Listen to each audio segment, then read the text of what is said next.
తల్లిదండ్రులకు, అమ్మమ్మ, నానమ్మలకు ఒక విజ్ఞప్తి. ఇప్పుడే నాకు ఒక ఎక్స్పీరియన్స్ అయింది.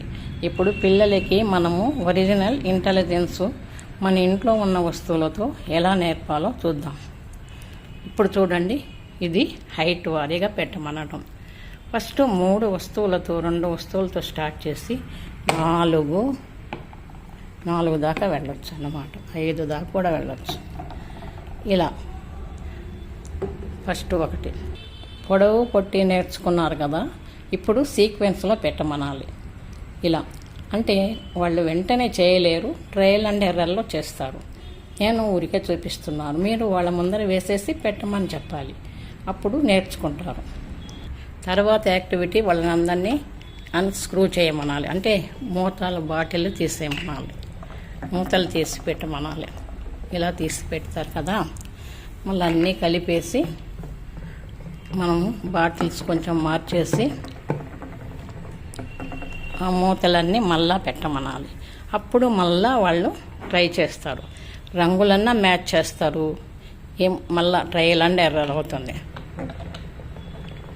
నేను ఇప్పుడు ఇందాక పెడదామని చూస్తే నాకు కన్ఫ్యూజ్ అయ్యాను. అప్పుడు రంగులు చూసి తెలుసుకొని పెట్టాను, కానీ బ్లాక్ కొన్ని ఒకటేగా ఉన్నాయి. అలా పెట్టడం జరిగింది. ఇదొక యాక్టివ్. పెట్టిన తర్వాత మళ్ళీ గట్టిగా స్క్రూలు తిప్పి గట్టిగా మూసేయమనాలి బాటిల్స్ని అన్నిటినీ. నేను సెల్ఫీ తీస్తున్నాను కాబట్టి అన్నిటినీ వేయమనాలి. మంచి activity, I hand coordination, finger grips వస్తాయి.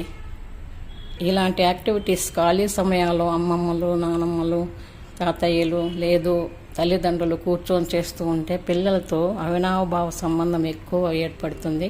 వాళ్ళు ఎన్నో నేర్చుకుంటారు. చూడండి, కలర్స్ నేర్చుకుంటారు, సైజులు నేర్చుకుంటారు, సీక్వెన్స్ నేర్చుకుంటారు, ఇంకా ఎన్నో చేయొచ్చు. ఈ బాటిల్స్తో నీరు నింపొచ్చు, ఏది పెద్దది ఏది చిన్నది, ఎన్ని గ్లాసులు పడతాయి, ఇలా ఎన్నో ఉన్నాయన్నమాట. చూడండి, ఈ యాక్టివిటీస్తో పిల్లలతో చేస్తూ ఉంటే ఎంత సరదాగా ఉంటుంది. వాళ్ళు ఎంజాయ్ చేస్తూ మనము ఎంజాయ్ చేస్తారా? ఇప్పుడు ఎందుకు చేస్తున్నానంటే బాటిల్స్ అన్నీ ఎండబెట్టి మూతలు వేస్తామని కొంచెం సేపు నేనే కన్ఫ్యూజ్ అయ్యాను.